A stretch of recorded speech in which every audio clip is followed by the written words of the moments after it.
Second सेमिस्टरचा जो syllabus आहे त्याच्यात युनिट नंबर 3 मध्ये दिलंय preparation of cost sheet.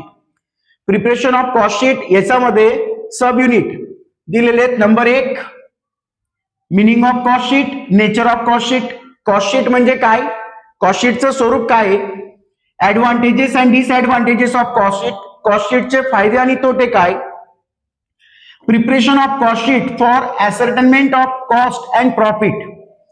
Cost find out करण्यासाठी, प्रॉफिट फाइंड आउट करण्यासाठी कॉस्ट शीट कशा पद्धतीने प्रिपेअर करायची ती कन्सेप्ट या ठिकाणी क्लिअर करायची आहे. आणि practical problem on preparation of cost sheet. Cost sheet तयार करण्यासाठी काही प्रॉब्लेम्स तुम्हाला या ठिकाणी परीक्षेत पण विचारले जाणार आहेत.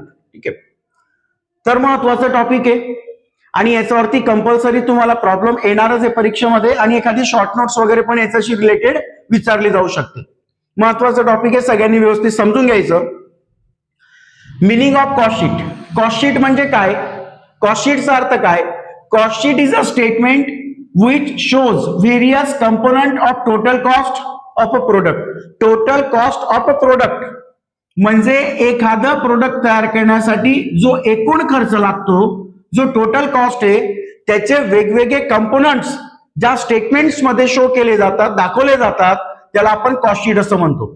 म्हणजे कॉस्ट शीट आपण का प्रिपेअर करतोय, कॉस्ट शीट प्रिपेअर करण्यामागचं मेन ऑब्जेक्ट काय आहे, to find out different types of cost related to production. म्हणजे प्रोडक्शन रिलेटेड जे वेगवेगळ्या प्रकारचे कॉस्ट आहेत ते फाइंड आउट करण्यासाठी आपण कॉस्ट शीट तयार करतोय. It classifies and analysis the component of cost of product. Cost of product related जे कंपोनंट आहेत त्याला क्लासिफाय करणं आणि त्याचं अनालिसिस करण्याचं काम हे कॉस्ट शीट मध्ये केलं जातं. Cost sheet is a periodical statement in cost accounting that provide a detailed breakdown of total cost. That provide a detailed breakdown of total cost. Cost accounting मध्ये कॉस्ट शीट हे periodical statement आहे. पिरियडिकल म्हणजे weekly, monthly, quarterly, म्हणजे कंपनीला ज्याप्रमाणे requirement असेल तितक्या period साठी कंपनी कॉस्ट शीट ही तयार करते. It's a complete document that record every expenses. It a complete document that record every expenses incurred while producing goods or providing services. Goods produce करण्यासाठी किंवा सर्व्हिसेस प्रोव्हाइड करण्यासाठी जो काही खर्च लागतो त्या संपूर्ण खर्चांची पूर्ण डिटेल्स लिस्ट ही कॉस्ट शीट मध्ये दिलेली असते. The primary purpose of cost sheet is to calculate total cost of production and cost per unit. Cost sheet तयार करण्यामागचं मेन ऑब्जेक्ट काय आहे, तर कॉस्ट शीट तयार करण्यामागचं मेन ऑब्जेक्ट काय आहे, to calculate total cost of production. Total cost of production म्हणजे प्रोडक्शन करण्यासाठी येणारा खर्च किती ते फाइंड आउट करणं आणि कॉस्ट पर युनिट काय आहे, एका युनिटसाठी किती खर्च येतोय ते फाइंड आउट करण्यासाठी आपण काय तयार करतो, कॉस्ट शीट तयार करतो. तुम्ही सगळ्यांनी एकच लक्षात ठेवा बघा, कॉस्ट शीट कशासाठी तयार करतात की एखादी वस्तू प्रोड्यूस करण्यासाठी, एखादं प्रोडक्ट प्रोड्यूस करण्यासाठी किंवा सर्व्हिस प्रोव्हाइड करण्यासाठी जो काही खर्च येतो तो खर्च फाइंड आउट करण्यासाठी, तो एक्सपेन्सेस फाइंड आउट करण्यासाठी आपण जे स्टेटमेंट तयार करतो त्याला कॉस्ट शीट असं म्हणतात. क्लिअर.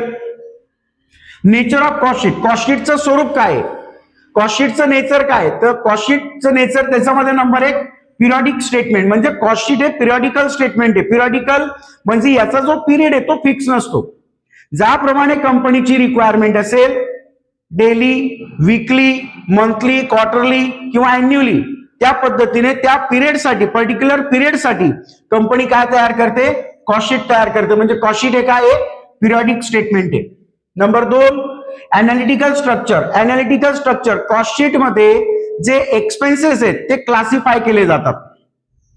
ते वेगवेगळ्या डिपार्टमेंट नुसार क्लासिफाय करतात किंवा बिहेवियर नुसार क्लासिफाय करतात. त्या खर्चांचा जो स्वरूप आहे त्यानुसार ते काय केले जातात, क्लासिफाय केलं जातं, त्यांचं अनालिसिस केलं जातं. प्रत्येक प्रोडक्शनचा प्रत्येक लेवलला त्या प्रोडक्टला किती खर्च येतोय, प्रोडक्शन तयार करण्यासाठी किती खर्च येतोय, प्रत्येक लेवलला, प्रत्येक प्रोसेसला ते आपण कॉस्ट शीट मध्ये फाइंड आउट करू शकतो. म्हणजे कॉस्ट शीट एक आहे अनालिटिकल स्ट्रक्चर आहे. याच्यामध्ये एक्सपेन्सेसचं विश्लेषण केलेलं असतं. Detail breakdown. Cost sheet provide comprehensive data on both total cost and unit cost. की एकूण खर्च किती आणि एका युनिटला लागणारा खर्च किती. फॉर एक्झाम्पल आपण 10,000 युनिट प्रोड्यूस केले तर 10,000 युनिट प्रोड्यूस करण्यासाठी किती खर्च आहे आणि एका युनिटसाठी किती खर्च आहे हे आपण कॉस्टशीट मध्ये फाइंड आउट करू शकतो. म्हणजे कॉस्टशीट एक आहे डिटेल ब्रेकडाऊन आहे. तुम्ही नंबर ऑफ युनिट्स प्रमाणे टोटल नंबर ऑफ युनिट आणि कॉस्ट पर युनिट तुम्ही कॉस्टशीट मध्ये फाइंड आउट करू शकतात. याच्यामध्ये तुम्हाला युनिट वाईज डिटेल्स ब्रेकडाऊन करता येतं. म्हणजे या ठिकाणी तुम्हाला एक्सपेन्सेस डिवाइड करता येतं टोटल आणि युनिट प्रमाणे. कॉस्ट कंट्रोल फोकस, कॉस्टशीट तयार करण्यामागे मेन फोकस काय असतो? कॉस्ट कंट्रोल करणे. की प्रोडक्शन कॉस्ट कंट्रोल झाली, प्रोडक्शन कॉस्ट कंट्रोल झाली तर आपल्याला एक तर प्रॉफिट मार्जिन वाढवता येतं किंवा सेलिंग प्राइस कमी करता येतं. जर सेलिंग प्राइस कमी केली तर कॉम्पिटिटिव्ह मार्केटमध्ये आपल्या प्रोडक्टला मागणी वाढवता येते. म्हणून सेलिंग प्राइस कशी कमी करता येईल किंवा प्रॉफिट मार्जिन कसं वाढवता येईल याच्यासाठी आधी तुम्हाला एक्सपेन्सेस माहिती पाहिजे की आपण जे प्रोडक्ट तयार करतोय किंवा जी सर्व्हिस आपण प्रोव्हाइड करतोय त्याच्यासाठी येणारा खर्च किती आहे आणि तो cost of production find out करण्यासाठी आपण कॉस्टशीट तयार करतो.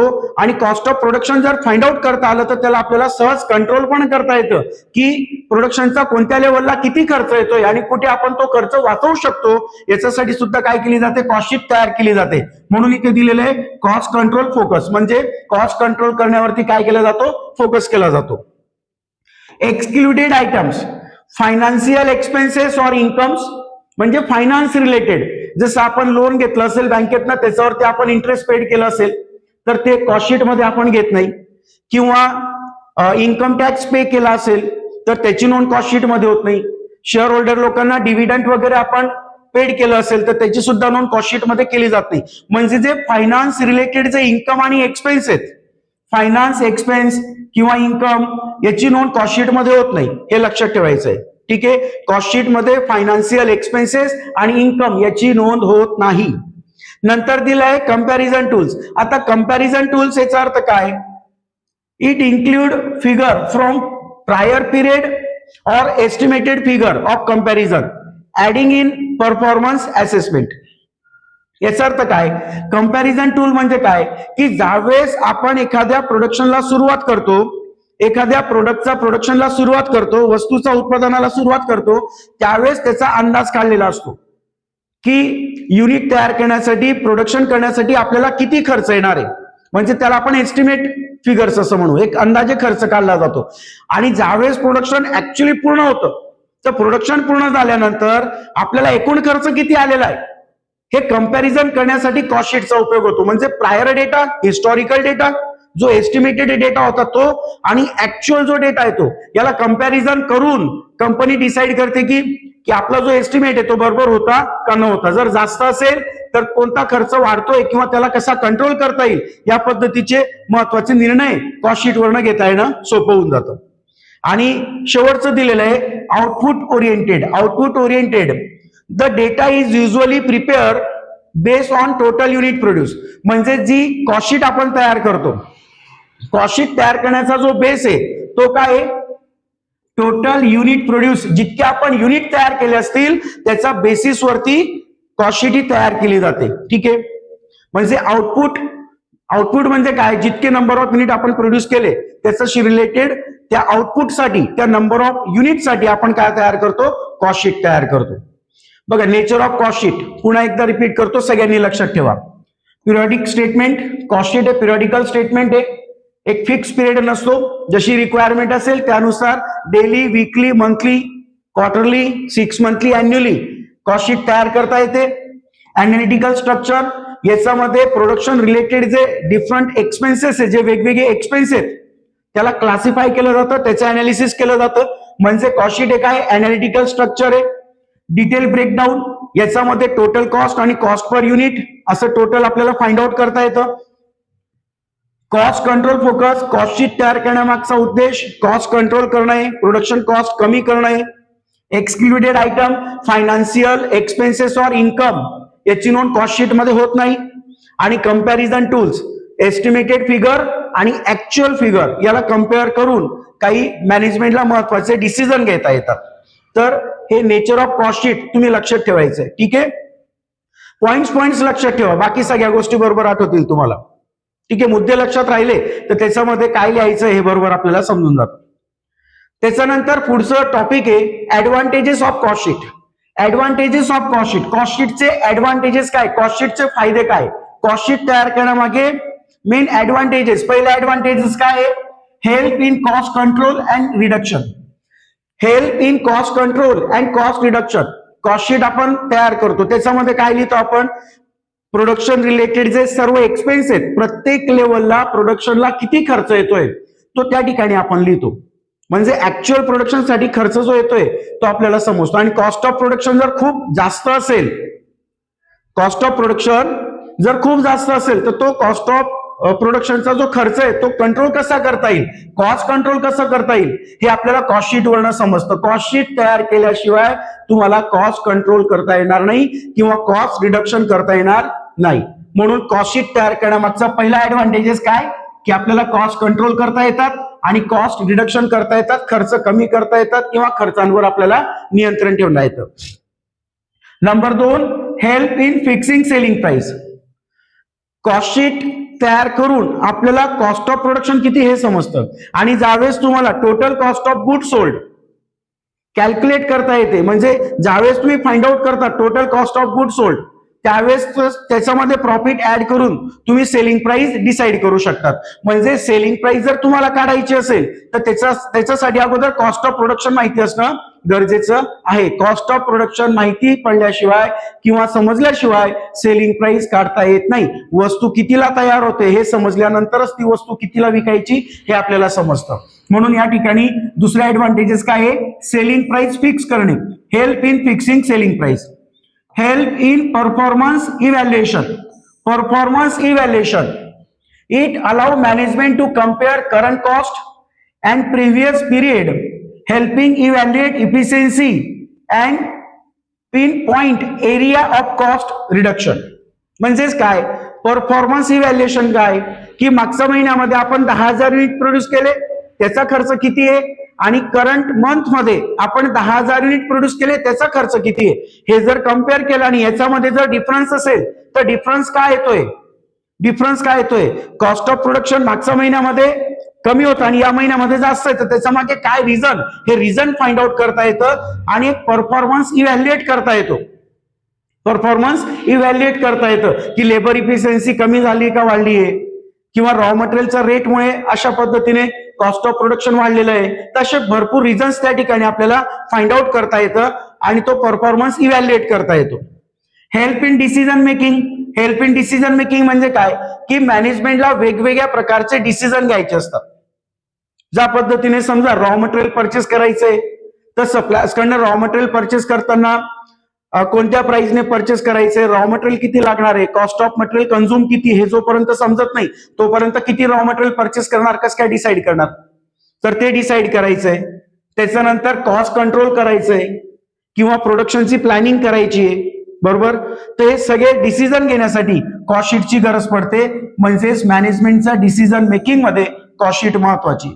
Inventory management. इन्व्हेंटरी मॅनेजमेंट म्हणजे काय, प्रोडक्शनचं सगळं काही डिपेंड कशावर आहे, इन्व्हेंटरीवर आहे, म्हणजे स्टॉकवर आहे. आपल्याकडे जर stock of raw material available असेल तरच आपण त्या वस्तूचं प्रोडक्शन करू शकतो किंवा तो प्रोडक्ट आपण प्रोड्यूस करू शकतो, मॅन्युफॅक्चर करू शकतो. मग आपल्याकडे नो स्टॉक सिच्युएशन व्हायला नको, म्हणजे अशी पोझिशन क्रिएट व्हायला नको की आपल्याकडे प्रोडक्शनसाठी सगळ्या गोष्टी आहे पण रॉ मटेरियल नाहीये. तर अशा वेळेस सगळ्या रिसोर्सेस असून सुद्धा आपण प्रोडक्शन नाही करू शकत, म्हणजे प्रोडक्शन त्या ठिकाणी स्टॉप होईल आणि कंपनीचं लॉस होईल. म्हणून नो स्टॉक सिच्युएशन क्रिएट होऊ नये म्हणून सुद्धा कॉस्टशीट ही महत्वाची असते. त्याच्यासाठी इन्व्हेंटरी मॅनेजमेंट करणं गरजेचं असतं. मग ऍडव्हान्टेजेस मध्ये काय काय लक्षात ठेवणार, help in cost control and cost reduction. Cost control करण्यासाठी आणि कॉस्ट रिडक्शन करण्यासाठी कॉस्टशीटची मदत होते. Help in fixing selling price. Selling price fix करायची कॉस्टशीटची मदत होते. Help in performance evaluation. जर इव्हॅल्युएशन परफॉर्मन्स तुम्हाला चेक करायचं असेल तर कॉस्टशीटची मदत होते. Help in decision making. मॅनेजमेंटला वेगवेगळ्या प्रकारचे डिसिजन घ्यायचे असतील तर त्याच्यासाठी कॉस्टशीटची मदत होते आणि इन्व्हेंटरी मॅनेजमेंट मध्ये सुद्धा कॉस्टशीटची मदत होते. त्या ऍडव्हान्टेजेस मध्ये हे मुद्दे लक्षात ठेवायचे. आता डिसएडव्हान्टेजेस मध्ये काय दिलंय बघा. डिसएडव्हान्टेजेस मध्ये दिलंय high cost and time consuming. Maintaining detail cost record can be expensive. ठीक आहे, पर्टिक्युलरली फॉर स्मॉल बिझनेस. जर एखादा छोटा बिझनेस असेल तर छोट्या बिझनेसमध्ये आपल्याला कॉस्ट अकाउंट मेंटेन करण्यासाठी एक एक्सपर्ट पर्सनची गरज पडते, ज्याला कॉस्ट अकाउंटिंगचं नॉलेज आहे. त्याला सॅलरी द्या किंवा सगळ्या गोष्टी आपल्याला मेंटेन कराव्या लागतात, बरोबर. तर कॉस्ट अकाउंटिंग मेंटेन करण्यासाठी एका लहान बिझनेससाठी हे एक्सपेन्सिव्ह होऊन जातं. ठीक आहे, मोठ्या बिझनेससाठी ठीक आहे, ते ऍडजस्ट करू शकतात, पण जे लहान लहान स्मॉल इंडस्ट्रीज आहेत त्यांच्यासाठी कॉस्ट अकाउंटिंग सेपरेट मेंटेन करणं थोडंसं एक्सपेन्सिव्ह होऊन जातं. High cost and time consuming. Estimation issue. If an estimated cost sheet is prepared in काय दिलं इथे, inaccuracies in projection can lead to incorrect pricing decision. म्हणजेच काय, एस्टिमेशन इश्यू. जर तुम्ही एस्टिमेट तयार करताय तर एस्टिमेट तयार करताना, अंदाजपत्रक तयार करताना जर तुम्ही त्या ठिकाणी काही मिस्टेक केली किंवा चुकीचं एस्टिमेट तयार केलं तर त्याच्यावरनं तुम्हाला सेलिंग प्राइस कॅल्क्युलेट करताना सुद्धा काय मिस्टेक होऊ शकते. म्हणजे ही गोष्ट काय लक्षात ठेवायची. एस्टिमेशन इश्यू म्हणजे काय की तुम्ही जो एस्टिमेट तयार केलेला आहे सेलिंग प्राइस डिसाइड करण्यासाठी, तुम्ही जे एस्टिमेट तयार केलंय ते जर इनकरेक्ट असेल, ते अॅक्युरेट नसेल तर मग तुम्हाला प्रॉब्लेम येऊ शकतो. Lack of uniformity. Lack of uniformity म्हणजे काय की एक सारखेपणा नसतो. कशात, there is a no uniform format for cost sheet. Cost sheet तयार करण्याचा जो फॉर्मॅट आहे तो फिक्स नाहीये, तो वेगवेगळ्या इंडस्ट्रीजनुसार चेंज होत जातो किंवा प्रत्येक व्यक्ती आपल्यानुसार, आपल्याला रिक्वायरमेंट इन्फॉर्मेशन नुसार कॉस्ट शीट काय करतो, तयार करतो.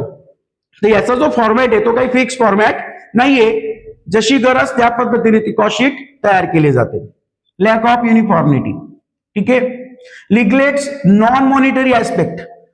म्हणजे काय, नॉन मॉनिटरी ऍस्पेक्ट म्हणजे it only consider information that can be measured in monetary units. म्हणजे अशा प्रकारची इन्फॉर्मेशन ज्याला पैशामध्ये आपण काउंट करू शकतो किंवा पैशामध्ये आपण मोजू शकतो, अशाच ऍस्पेक्ट किंवा अशाच कन्सेप्ट या ठिकाणी कॉस्ट शीट मध्ये कन्सिडर केल्या जातात. Non monetary concept cost sheet मध्ये रेकॉर्ड होत नाही. Does not include all financial data. Cost sheet मध्ये सर्वच डेटा इन्क्लूड होत नाही. जो प्युअरली फायनान्शियल डेटा आहे, for example interest on capital, income tax, dividend paid, तर अशा काही गोष्टी आहेत finance related income and expense, त्याची नोंद कॉस्ट शीट मध्ये त्याला कॉस्ट शीट मध्ये कन्सिडर केले जात नाही, त्याची नोंद कॉस्ट शीट मध्ये होत नाही. तर बघा, ऍडव्हान्टेजेस आणि डिसएडव्हान्टेजेस हे लक्षात ठेवायचं. डिसएडव्हान्टेजेस मध्ये काय काय लक्षात ठेवणार, हाय कॉस्ट अँड टाइम कन्झ्युमिंग, की कॉस्ट शीट तयार करणं याला खर्च पण जास्त लागणार आहे आणि टाइम कन्झ्युमिंग वेळ पण जास्त लागतो. एस्टिमेशन इश्यू, जर इनकरेक्ट डेटा तुमच्याकडे असेल आणि त्याच्यावरनं तुम्ही एस्टिमेट तयार केलं तर तुमचा एस्टिमेट रॉंग येतो, wrong selling price find out होते. लॅक ऑफ युनिफॉर्मिटी, प्रत्येक व्यक्ती आपल्या सोयीनुसार, आपल्या गरजेनुसार स्टेटमेंट तयार करतं. कॉस्ट शीटचा जो फॉर्मॅट आहे तो युनिफॉर्म नाही, म्हणजे एक सारखा नाहीये. त्याच्यानंतर neglects non monetary aspect. Non monetary aspect की कंपनीमध्ये काही गोष्टी अशा असतात त्या नॉन मॉनिटरी असतात, जसं कामगारांची उत्पादन क्षमता असेल, बरोबर, किंवा कामगारांची इफिशियन्सी असेल, तर त्याला कॉस्ट शीट मध्ये काउंट केलं जात नाही. अशा गोष्टी कॉस्ट शीट मध्ये कन्सिडर केल्या जात नाही. ठीक आहे. Does not include all financial data, आणि जे प्युअर फायनान्शियल इन्कम किंवा एक्सपेन्स आहे त्याची नोंद सुद्धा कॉस्ट शीट मध्ये होत नाही. तर डिसएडव्हान्टेजेस मध्ये high cost and time consuming, estimation issue, lack of uniformity, neglects non monetary aspect, does not include all financial data. तर या 5 गोष्टी तुम्ही लक्षात ठेवायच्या आहे.